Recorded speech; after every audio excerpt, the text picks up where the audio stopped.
Good afternoon or good morning. Welcome. I'm so glad you're popping by on Friday.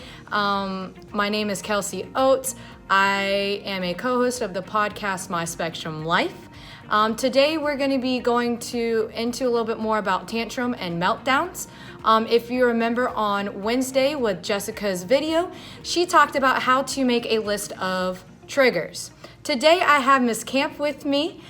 She is going to give you some of your experiences, what she's seen, what a tantrum looks like, and what a meltdown looks like. And then she's also going to provide some awesome tips that teachers and parents can ultimately apply to help tantrums and meltdowns. So Ms. Camp, how has your experience with tantrums and meltdowns been? Well, I have personal and professional experience.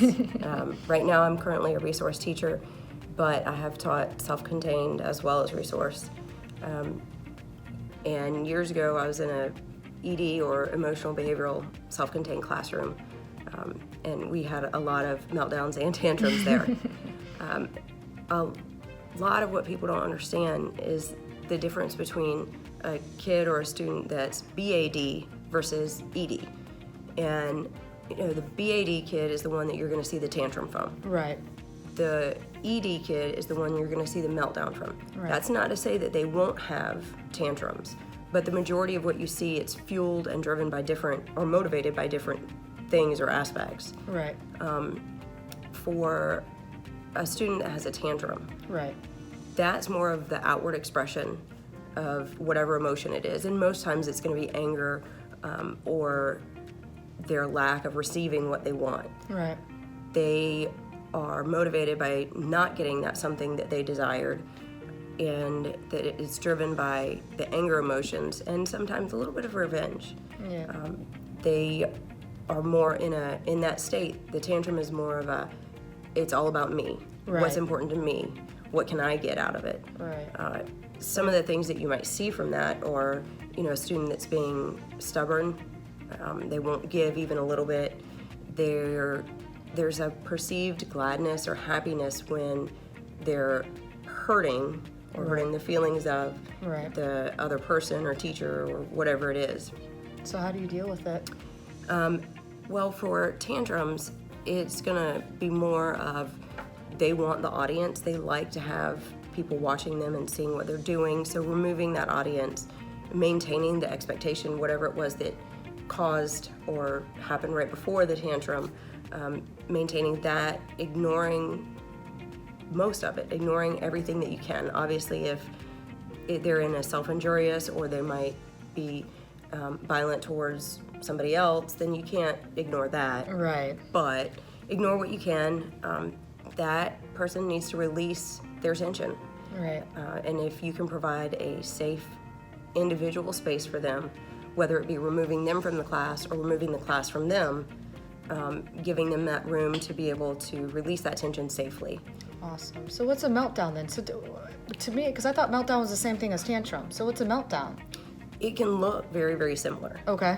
And sometimes a tantrum can go into a meltdown, but the meltdown in my original illustration was the ED kid, the kid that can't control it. Right. That once they get to a certain level, they're beyond being able to pull themselves back down, whereas the BAD kid, or the one that's having the tantrum, knows what they're doing, Right. and they're making that choice to take the next step anyway. Right.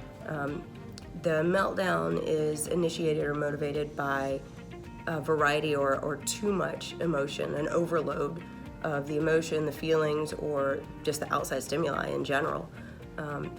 These are the kids you might see not on the floor at Target screaming about a toy, but they might be on the floor at Target Right. crying. Right. It can be fueled by fear or anxiety. It looks like a loss of control, which Right. it is. Right. This is the kid that's unable to calm himself down. Right. They typically want to be alone, Right.